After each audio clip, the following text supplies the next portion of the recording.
Hello, everyone. Welcome to the January meeting of the Penn State University Retirees Association. Thank you for coming out on this beautiful winter day. Normally, the president would have something to say at this time. I'm Clif Merchant, the president-elect. Chris Hurley, unfortunately, cannot be with us, so he sends his condolences for not being here with you. I want to thank Foxdale for providing the auditorium and the refreshments. I'm going to ask Glenn Carter to say a few words on behalf of Foxdale.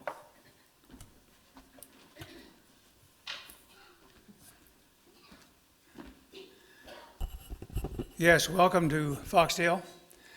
How many Foxdale residents are here? Put your hands up. See, we like it here. It's a good place for retirees. 3 years ago, in March, we canceled a meeting here. We have not had one here since. We have had a couple live events. Ag Progress Site last summer. We had one at one other event. Good Shepherd Church. But other than that, we've had mostly Zoom meetings. We're hoping to get back to live action. Foxdale has been very kind to provide the refreshments. And folks, it doesn't cost anything to come here for our meeting, including Gucci, who's been taking care of IT stuff. So this is quite an honor. If you ever made arrangements, when I was president-elect a few years ago, we went to checkouts and things like the Penn Stater and so forth. The prices were just outrageous. We're talking about $1,200, $1,500 for a 2-hour meeting, plus a meal cost, which are outrageous. So I appreciate Foxdale's willing to have us here. I had to leave the board meeting yesterday, or a little early. I found out they want to have the March meeting here also, so we'll try to make arrangements for that. A couple housekeeping things. Restrooms are down here on the right if you get a need for that. The masks are required in this community center. I remind you that beyond that wall here, the next wall over, there's about 100 people who are fairly frail. They're skilled care or assisted living level care people. So we try to protect them as much as we can. So for that reason, we require masks in this building, not outside, but in the building. So we appreciate you cooperating with that. Unless there's some questions, I'm going to turn it back to Clif. Thank you.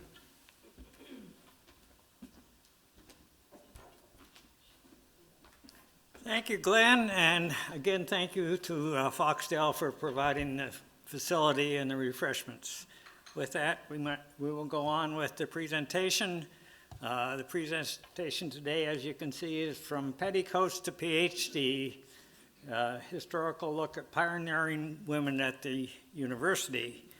And the presenter is Jackie Esposito, who I think most of you already know.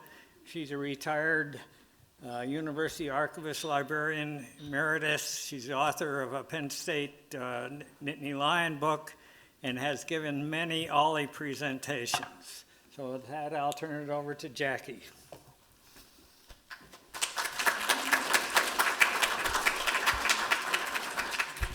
Good afternoon. When I agreed to do this, I didn't realize it was going to be the first time in 3 years that all my peeps are together. So thank you for being here. That's actually what my daughter said when I said I was doing this presentation at Foxdale. She goes, "Oh, you're people." So you're my people now. Thank you for having me, and thank you to the Retirees Association for asking me to do this presentation. For those of you who may have seen a version of this before, I did have to update it because some things have changed, like we now have a female president at Penn State, which we did not have the last time I did this presentation.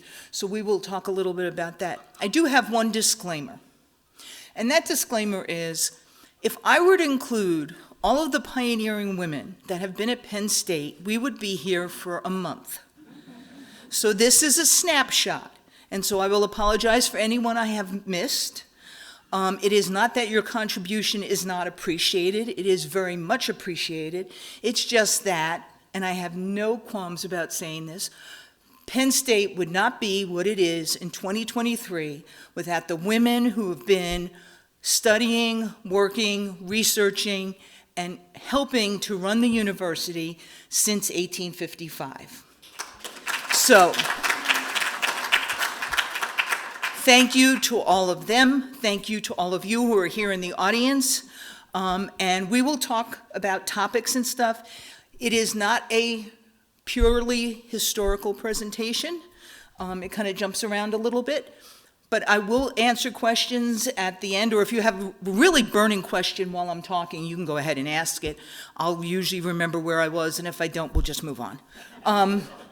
But I will stay and answer questions when this is finished, and if you have other information that will change some of the presentation over time, let me know, because I'm always interested in that. So, at that, we're going to start. Okay. I don't know what that means, but we'll just ignore the little box. Penn State was founded on February 22nd in 1855. It was chartered here in central Pennsylvania, not because it was in the middle of nowhere, but because they chose the site out of one of 7 that were offered to the legislature to have the university. Now, that said, the original Board of Trustees did think it would be a great site because there would be very few distractions for the students. I don't think that any of those people coming back today would recognize campus at all. The picture of the young men are some of the first students. There were 117 students in the first class that started in 1859. They were all men. The youngest of them was 16. And the oldest was all of 22, and they started in February because there was no harvest in February. So you could start classes because you didn't need to have your sons on the farm in February. Women students came to Penn State in 1873, and they came specifically at the behest of President James Calder.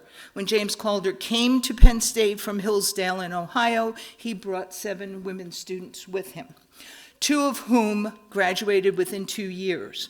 Now, this is an educational seminar, so there will be a pop quiz every now and then. I didn't tell Clif and Glenn that, but they should be used to me doing pop quizzes. What did they major in? What did the women major in? Home economics wasn't even a subject in 1873. Nope. Civil engineering.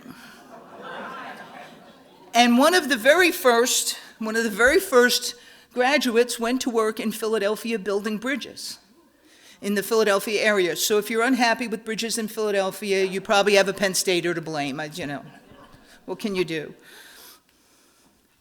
The earliest classes of students between 1859 and 1873, if you were a faculty member here, your daughters could take classes. They just didn't take them for credit. So there were girls who were taking classes, as you can see from this picture, even younger girls.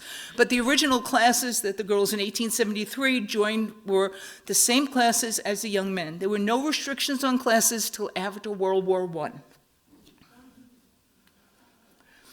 Pennsylvania State College was this beautiful site in 1874. This is what the students were going to see in 1874. The original Old Main with classrooms on the first couple of floors. There were residence halls on the top couple of floors. And the young ladies lived in boarding houses. They lived either with faculty members or in houses of people in town. They could not possibly live in Old Main with everybody else. How have things changed? In 1873, there were 7 women students. In 2022, 58% of the 90,000 students at Penn State are women. You're right. You're right, Martha. That's really cool. What's interesting about this statistic is it's the same number of women that were at Penn State in 1939, and it dropped precipitously after World War II. because of the GI Bill. So if you're looking at numbers, and accountants will tell you this, numbers will always tell stories. This one tells a story. It took almost 70 years to get back up to the 58% it was in 1939. Who were the first women who were influencers, pioneers at Penn State, and they were the first ladies? Interestingly, the first ladies didn't necessarily mean wives. These are all first lady wives. Rebecca Pugh is Evan Pugh's wife. We have other wives, including Helen Eisenhower. But if you look at the picture in the middle with Edwin Sparks, that's his daughter. That is not his wife, and she was his first lady during his term of office. Each one of the first ladies, going back to Rebecca Pugh, much like presidential first ladies, had specific causes that they supported or specific issues that they supported, including fundraising and philanthropy and working with students. But they generally were the pace setters in terms of administration and leadership at the university. Among the most influential first ladies was George Atherton's wife, Frances Atherton, and his daughter Helen. Not only did they work with students and faculty, actually an invitation to an Atherton tea on Sunday was a prized invitation. If you did not get invited, you were definitely on the lower limbs of social society in State College. You wanted to be invited to the Sunday teas.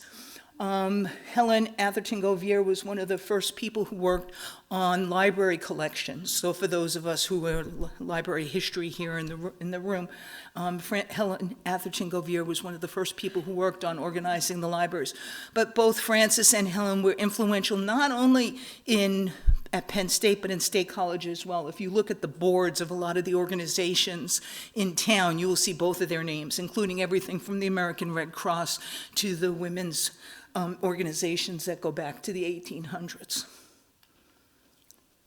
Home economics comes in the late 1890s. So for those of you who thought that those first graduates were taking home economics, it was not a curriculum back then. And probably because of the face this young lady is making.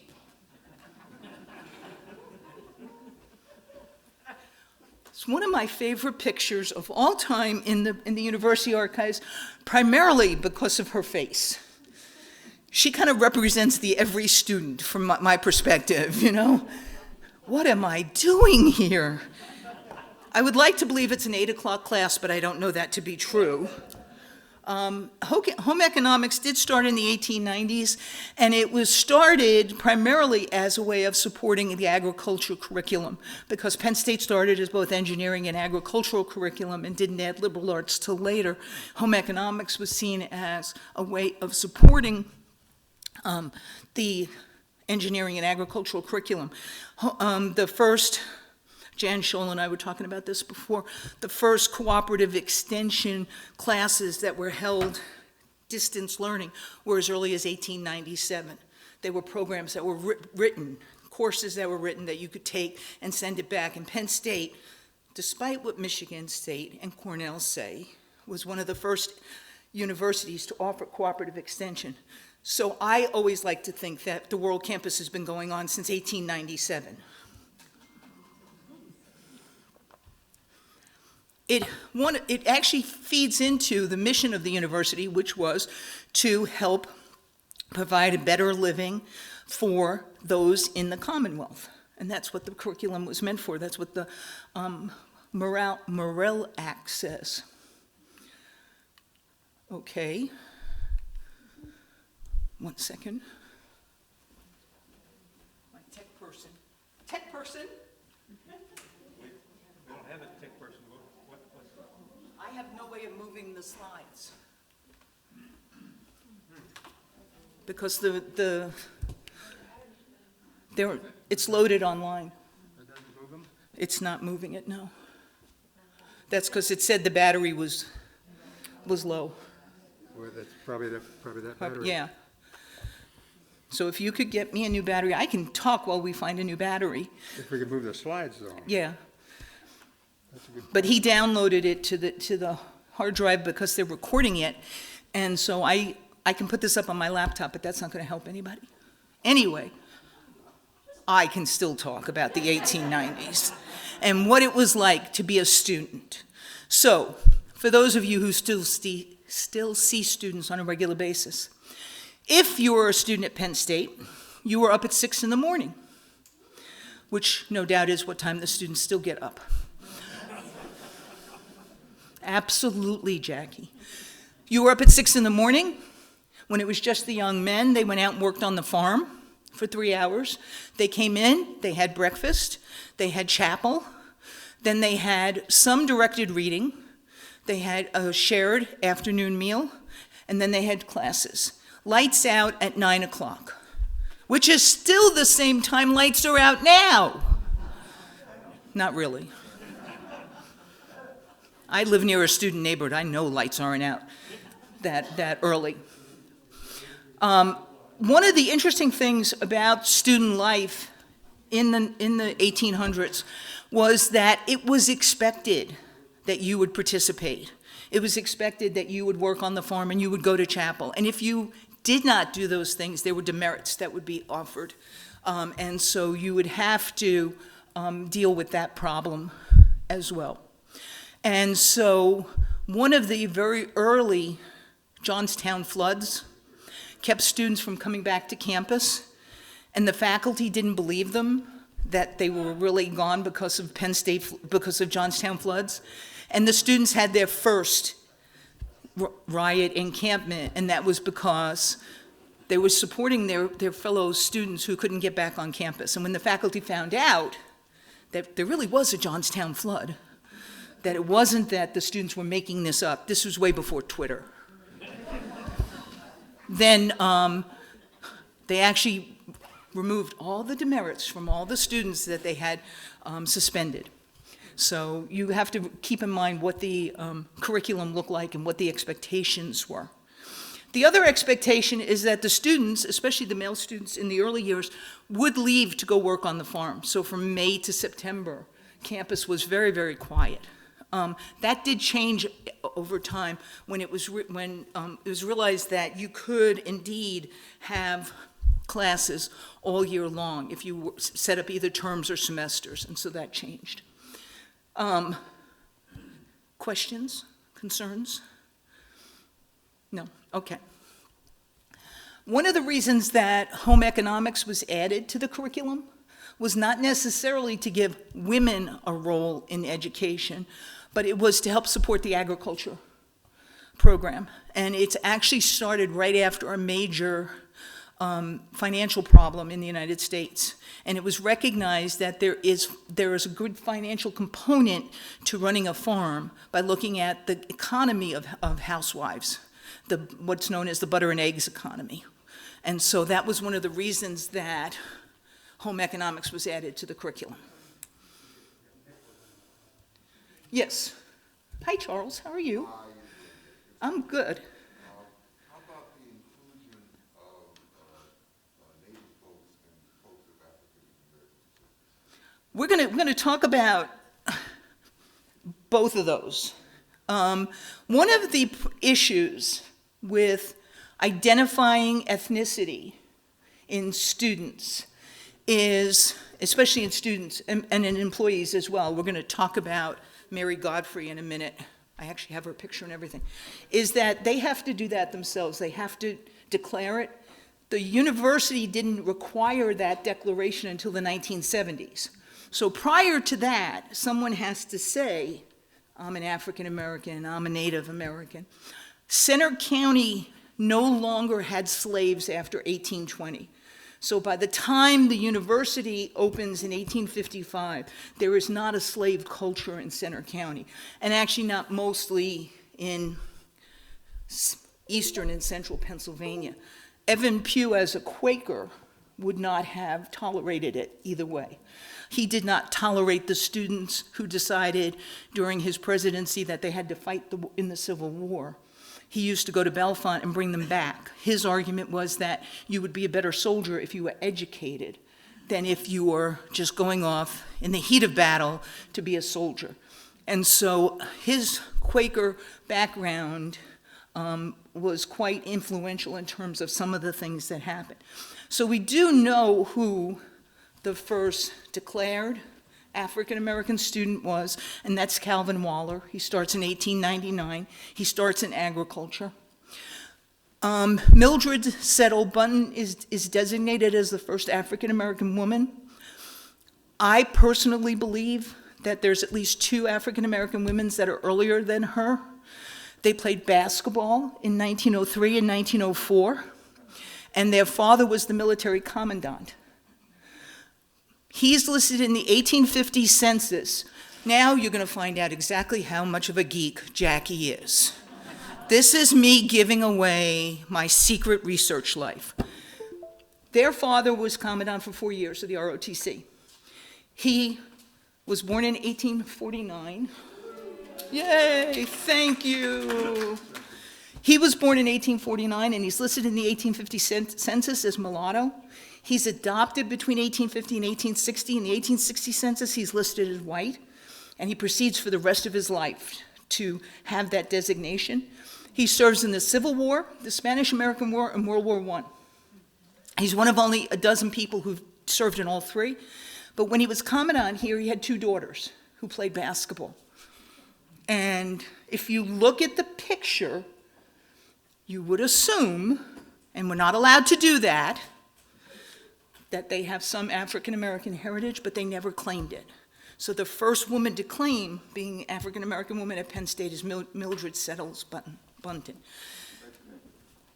The same thing happens when I get asked, like, who was the first Asian American or the Hispanic American or whatever. Thanks to the tech staff. You don't have to listen to me tell you about my research woes.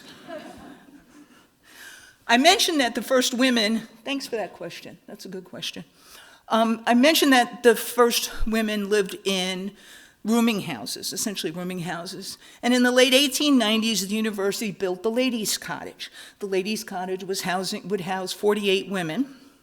You, as a young man, could come visit the ladies down in the great room downstairs.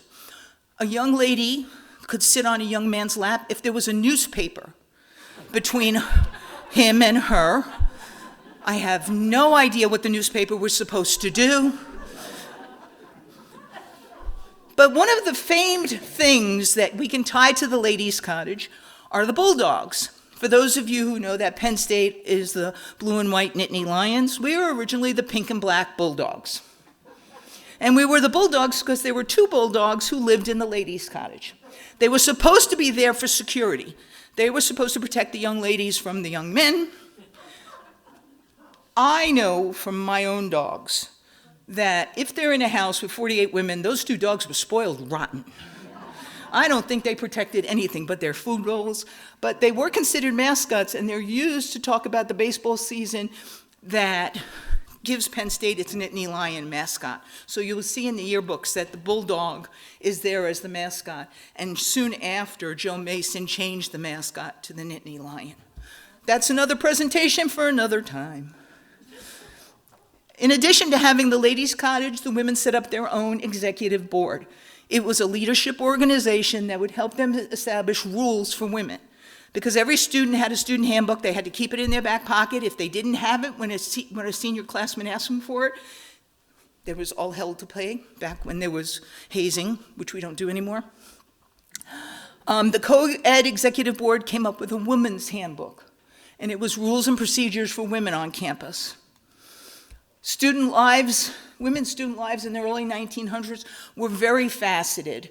They could take whatever courses they wanted, including art courses. I love this one picture of the student art classes in the 1900s.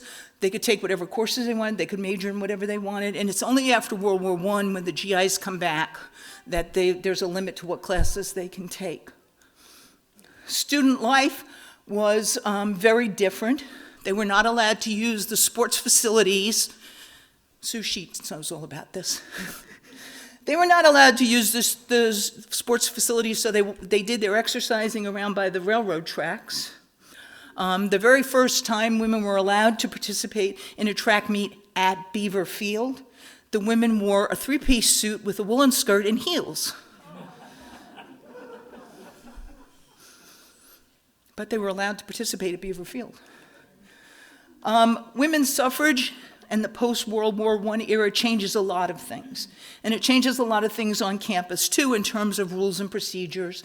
It does not change some of the rules in terms of residence. Women are not allowed to live off campus at Penn State until after 1970. So you have to wait a while. We had paternal feelings for how women were going to be taken care of on campus way up until 1970. But the women's suffrage movement changed a lot of things, not only on campus, but in town, in terms of what women were allowed to be organized in terms of groups and what they were allowed to do. And State College had a very active suffrage movement. There were changes in student perceptions. One of the things you can notice from this student picture is the change of clothes. They're no longer wearing black. They're now allowed to wear white. Now, this is a graduation picture. But the students themselves were allowed to wear white. The faculty members still had to wear, women faculty members still had to wear black. There were change agents, though. They were asking for things to change on campus. They were asking for things to change off campus, and that included some of the rules for clothing, as well as some of the rules for habits. And clearly that is something that goes on till today. Just this past week, the Missouri legislature decided the dress code for women. 2023. We were doing that back in the 40s and 50s. We've moved on. Although I have to say, I do joke occasionally that if we told students there was a uniform, they would get mad, but they all wear t-shirts and jeans. So it's not a uniform. The first two dean of women students were Charlotte Ray and Pearl Weston. As dean of women students, they were in charge of the rules, what you could do, what you couldn't do, how late you could stay out, who you could have come visit, and they reviewed your grades as well. Both women took their roles very, very seriously, and when I talked to women who were in school during those years, they feared Charlotte and Pearl. They feared the wrath of Charlotte and Pearl. But the person I would love to have met was Marie Haight. Now, Marie Haight was hired as a physical educator, and Marie Haight decided that she was in charge of women's physical education, and she did not like the idea that the girls had to swim in the Glenland pool. For those of you who didn't realize that the New Scholar Hotel used to be the Glenland building and had a pool, whenever she took the girls to swim in the Glenland pool, she had it drained and new water put in. Because you don't know what boys do in the pool. The president and the deans got tired of getting complaints about Marie Haight, and they decided in the 1930s to build a women's physical education building. Unheard of.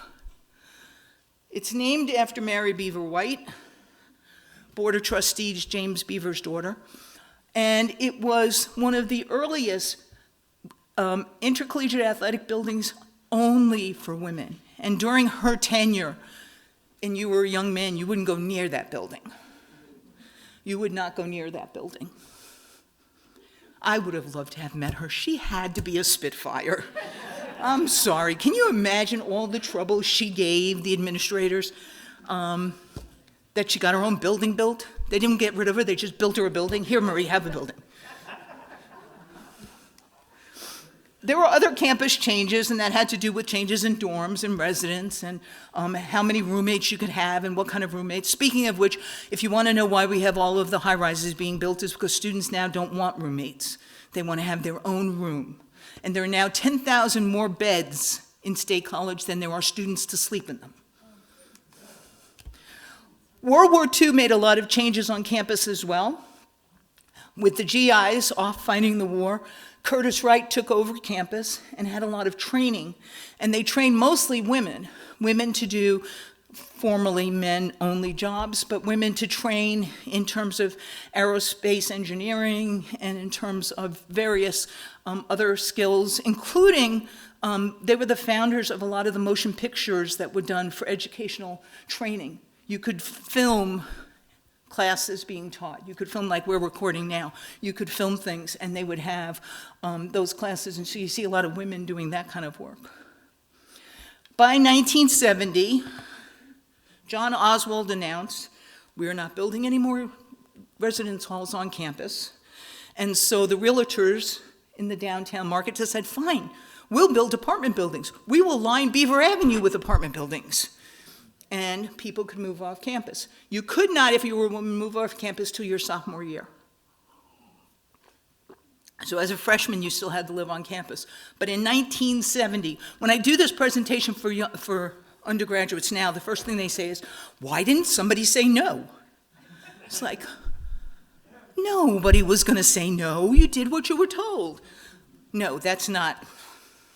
Anyway. Some of the earliest women leaders were on the Board of Trustees. Clara Phillips was the first woman on the Board of Trustees. She was put on the Board of Trustees in the 1920s. She was a governor's appointee. And one of the first things she did was to require ladies' rooms in the classrooms. She made sure that the major classrooms had restrooms put into them that only women could use. It's what Helen Wise would later call potty parity. Clara Phillips was responsible for that. She was also one of the founders of the local AAUW organization. Helen Wise worked was Secretary of Agriculture for a while. She also worked on the board.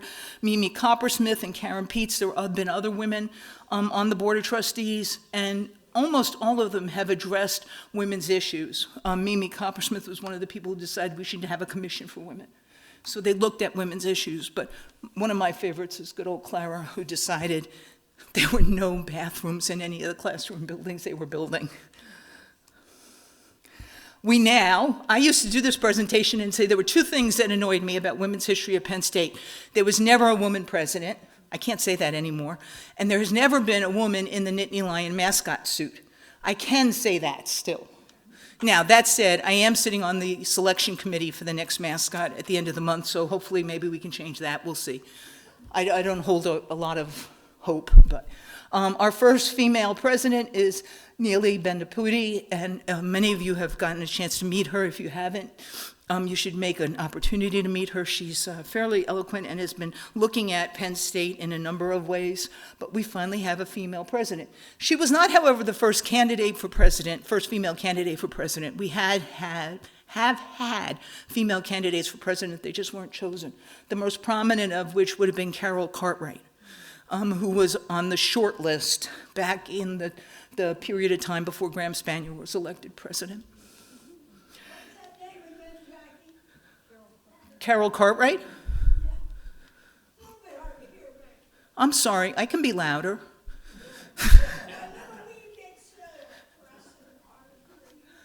Okay. Remember I mentioned a little bit earlier that the very first time women were allowed to participate inside campus was at Beaver Field, and that's the picture I was telling you about with the three-piece suit and the heels. What's interesting about Title IX changes is Penn State made Title IX changes long before they were mandated in 1972. As early as 1955, Penn State had a Women's Recreation Association. Penn State had women's physical activities. Penn State had games that were varsity level games. Penn State was ahead of the trend. As a matter of fact, several of the people who were at Penn State in charge of our intercollegiate athletics became national leaders that pushed for Title IX. So when you think about things to be proud of Penn State for, this is one of them. Also keep in mind that nowhere in the 29 words in the Title IX Act does it say physical activity or intercollegiate athletics. It says equitable facilities and education. It just became known around athletics for financial reasons. So there is equity in the classroom, equity in and out of the classroom. That means women could no longer be told they couldn't be engineers. They were no longer told they couldn't take science curriculum. They were no longer told that they couldn't play certain sports. I have an intern I'm working with now. He's going actually to the hockey game tonight. Some of the pioneers in women's intercollegiate athletics, and again, this is just some of the pioneers. Mary Jo Haverbeck was the first female associate sports information director. Imagine being a sports journalist in the 1970s. Sandy Barber was the first female athletic director. Della Durant was the first coordinator of women's varsity programs. And Della Durant, in my mind, is a founder of women's athletics at Penn State. She worked really hard to make sure that women had facilities, that they had uniforms. And then Ellen Perry was a swimming coach and associate athletic director. And if you'd like to spend more time talking about that, Sue Sheets is right in the back. Mildred Lucy was the first full-time physical education instructor for women. She was actually hired by Marie Haight, so she actually got to know Marie. Lou Magnuson was a professor in physical education. Janet Atwood was an associate professor in kinesiology. And Betts Hanley was a kinesiology international dance coach who's still involved with the Olympic movement today. She's still, as a matter of fact, will be going this summer to Athens for the Olympic Academy. Some of the earliest coaches, by the way, winningest percentage for coach is Jillian Rattray. Her percentage is 89%. So for those of you who think Joe Paterno was the winningest coach, you're wrong. Jillian was in both lacrosse and field hockey. Shar, who was a student of Jillian's, is still coaching. Marty Adams was a swimming coach. Judy Avner, gymnastics. Sue Sheets, lacrosse and athletic administrator. All fabulous people, all hardworking, and all fought an uphill battle for women's intercollegiate athletics. There were a lot of pioneers who had to fight for science, technology, engineering, and math. And one of the reasons they had to do that was the same reason you guys answered the question wrong about what did the first students major in. Because you don't think about women in science, technology, engineering, and math until much later. But we had many early pioneers in that field. Among them, Mary Willard. Of all the people who there are stories told about, Mary Willard is high on the list. Mary Willard was born and raised at Downey. Her father was a chemistry professor. She helped to found the field of forensic sciences. She worked with both the state police as well as the FBI, and from what I've been told was a real character. She was also a very small, petite woman, and one of my favorite stories is that when she went out driving, she had to sit on a book to drive, and that the neighbors would warn one another because she couldn't see over the steering wheel, that she was on the road. Julia Gregg Brill was the first female faculty member in the English department, and Mary Godfrey is the first African-American faculty member, and she was in art education. Mary Godfrey is singularly important, especially to answer your question. Originally, when I started at Penn State 100,000 years ago, I was told that Cyril Griffith, who was a very nice faculty member in the history department, was the first African-American faculty member. And that was what we were told for a very long time. When Mary Godfrey died, we got a copy of her obituary. And the obituary said that her service was in an AME church. And so, I've already warned you about where I go with these things. I see this and I say, why is she being buried from an AME church? And so I did some research and found out that she was brought here by Victor Lowenfeld from Howard University, and she was African American, and she never said anything. She started at Penn State in the 1950s. Are you going to say anything in the 1950s if nobody's asking? Are you going to keep a low profile in the 1950s at Penn State? And so for decades, Cyril Griffith got credit for being the first African American faculty member. I personally dethroned him. Sorry, Cyril. Mary was the first African American faculty member. Her specialty was designing art education classrooms. And if you see the drawings that she made about what a classroom should look like, they're fabulous. They're absolutely fabulous. She's really a wonderful person to look at, her background. Victor Lowenfeld was also responsible for bringing a number of African-American artists from Virginia up to Penn State, and including the artist who's got the murals in the Burroughs Building, Mr. Biggers. So he's responsible for a lot of that stuff, but had I not noticed that she was being buried from an AME church, we might not know that she was the first African-American. So some of that is archival research, and some of that is knowing enough about some of the history to ask questions. Teresa Cohen was one of the first math teachers, female math teachers, and I always use her as an example whenever my kids say you don't know what the meaning of the word retired is. Teresa retired and then went to work every single day after she retired to tutor students in math until she was in her 90s.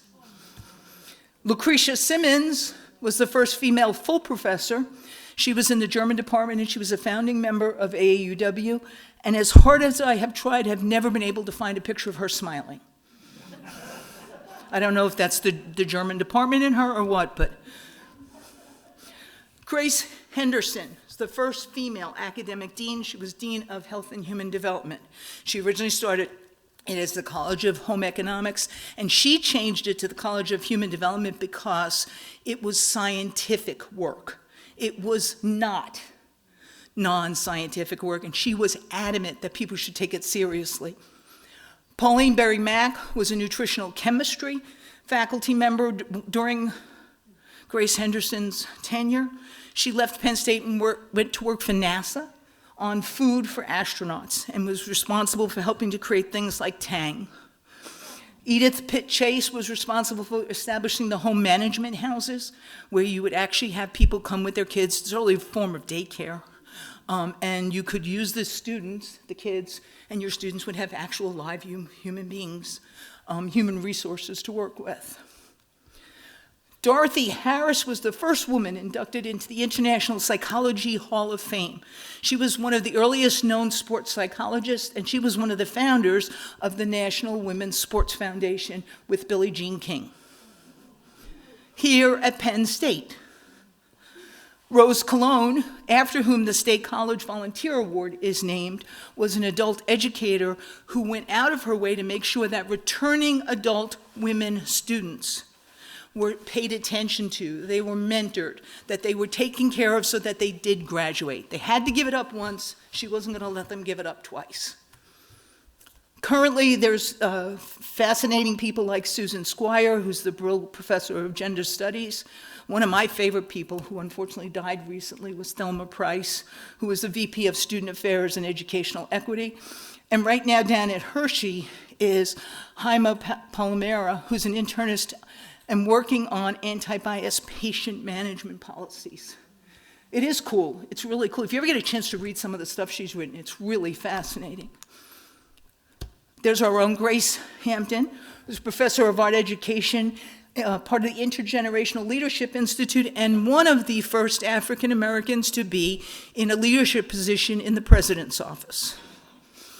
She's here in the front. You can talk to her later, too. Carol Reardon was the first woman to be named a laureate at Penn State. She's the Winfrey Professor of American History. Her specialty was the Civil War. And then Amy Snipes, who's a public health anthropologist, who's looking at different ways of looking at specifically urban anthropology and health. Nina Fedorov, who's the Wilhelm Professor of Life Sciences, has been a National Science Foundation director. She is also a Nobel Prize winner.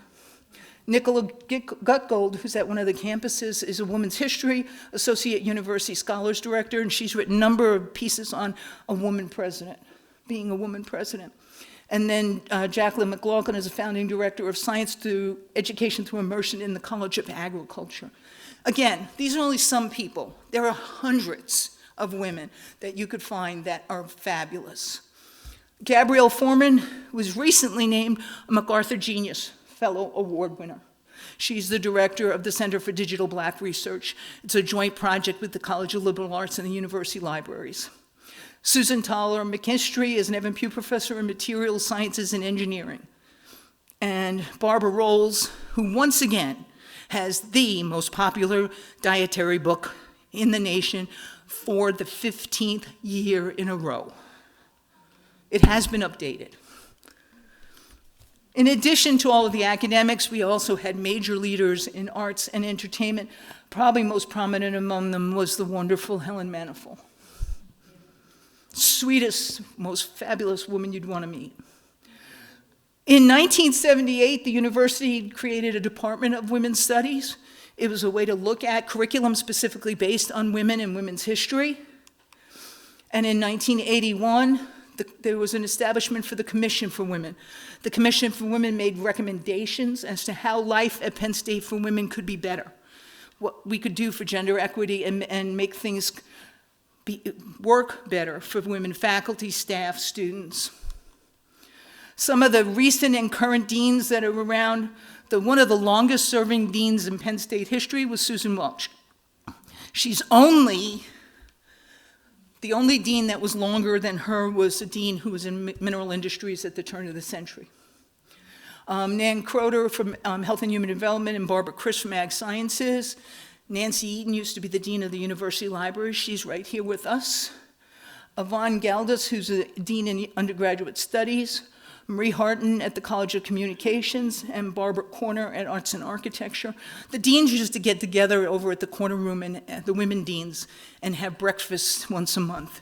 And I always wanted to have the minutes of those meetings, you know? Love to know what they were saying. Be a fly on the wall.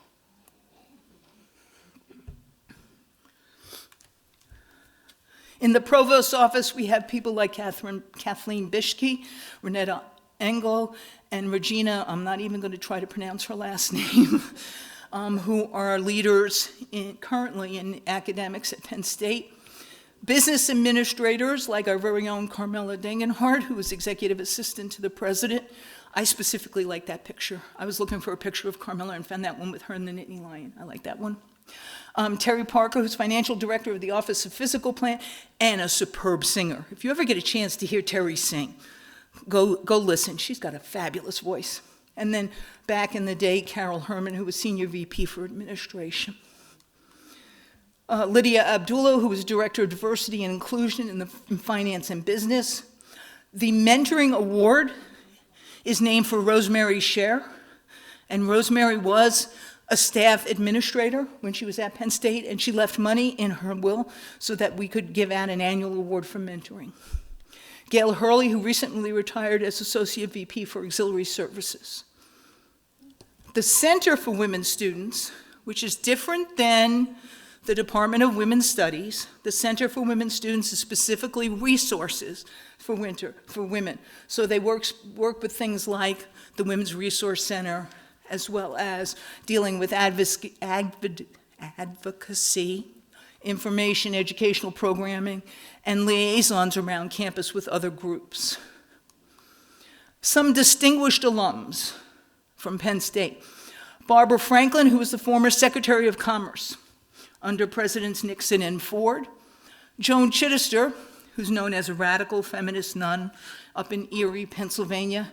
And Lara Spencer, who's host of Good Morning America and Flea Market Flip. She, if those of you who haven't seen her on Good Morning America recently, it's because she broke her foot.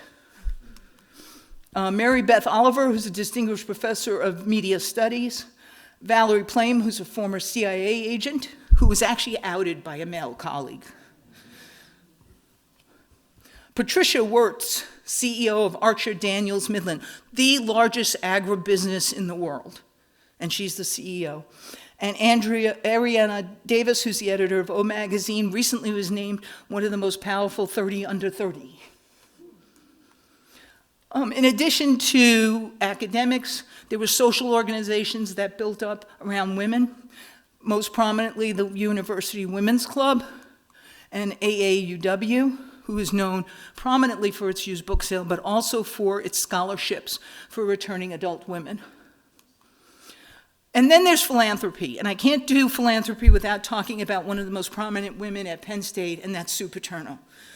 Sue is a former Penn State student. She is an alum, and she has been the head of Penn State philanthropy for decades, for everything from Second Mile to Thon, and you will see her everywhere doing everything. And for those people who want to know, about volunteering, she's the model. So when we talk about women at Penn State and we look into the future, what are we looking at? We're looking at unlimited possibilities for the current students. We're looking at major opportunities for faculty and staff. And we're looking at a very changed environment from the 1870s when the first 7 students came to Penn State.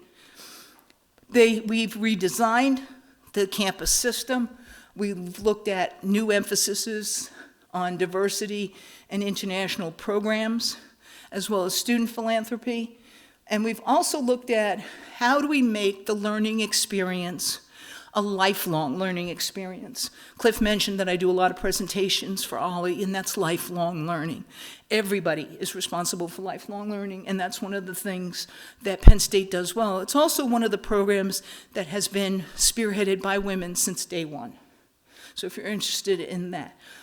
From my perspective, what's important about pioneering women at Penn State and Penn State University is that we are and always will be Penn State, and we are and always will be the movers and the shakers at Penn State. Thank you very much.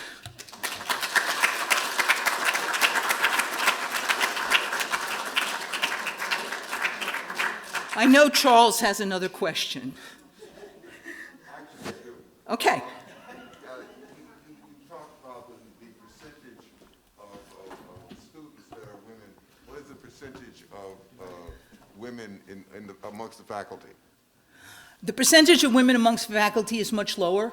It averages between 25 and 30%.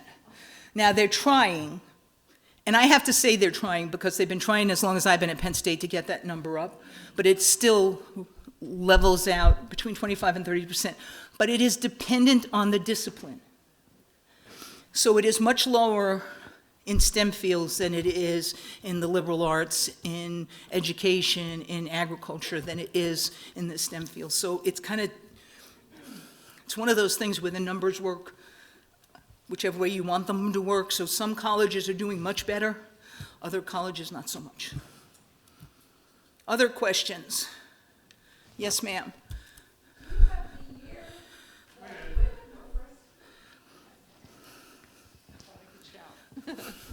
Do you have the year when women were first allowed as members of the Penn State Blue Band? It's after World War II. It's 1946-47 when women were allowed to participate in the Blue Band. They were not allowed to participate in the Blue Band before World War II, and it's only post-World War II that they're allowed to participate in the Blue Band, and only sporadically until the 1960s, 1970s. Actually, the first woman tennis player at Penn State played on the men's team because there was no women's tennis team for her. So the same thing happens with Blue Band. If you were really talented, you could get a spot, but you weren't official. It's the 1960s before women are in larger numbers allowed in the Blue Band. Yes, sir. Tell us more about the women coaches. Specifically, Basketball for one. well, we've had a number of really good women coaches for basketball. What has traditionally been since Title IX, and Sue, you can correct me on this if I'm wrong, is that for most women's sports, there are men coaches. At Penn State, we have made an effort to make sure that women coaches are considered for positions at Penn State. And so women's basketball has been one of those that has been fairly decent.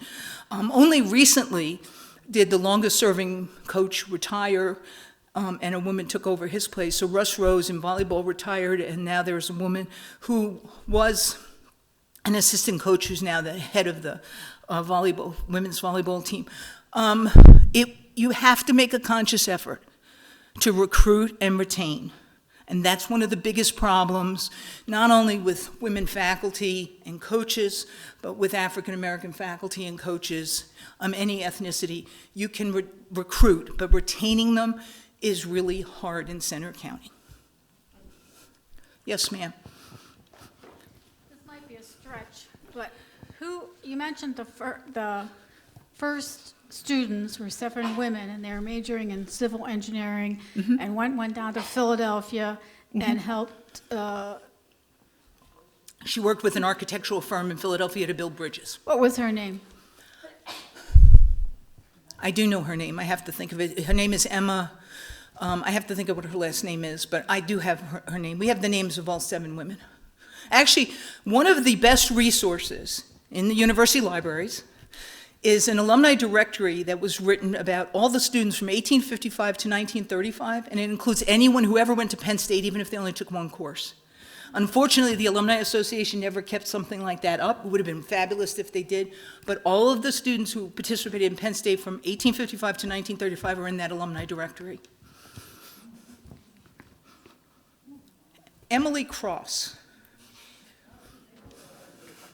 It's there, it's just,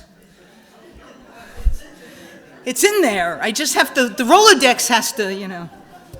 And that shows you how old I am, that I'm referring to it as a Rolodex. Anyway, other questions about women's history at Penn State or?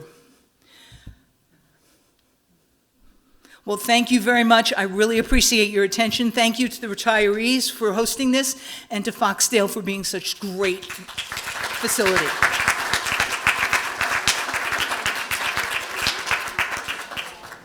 There are refreshments back here to go yet. Thank you, Jackie. I should also mention Jackie is, among her other activities, is a member of the board of the Retirees Association, so that's special.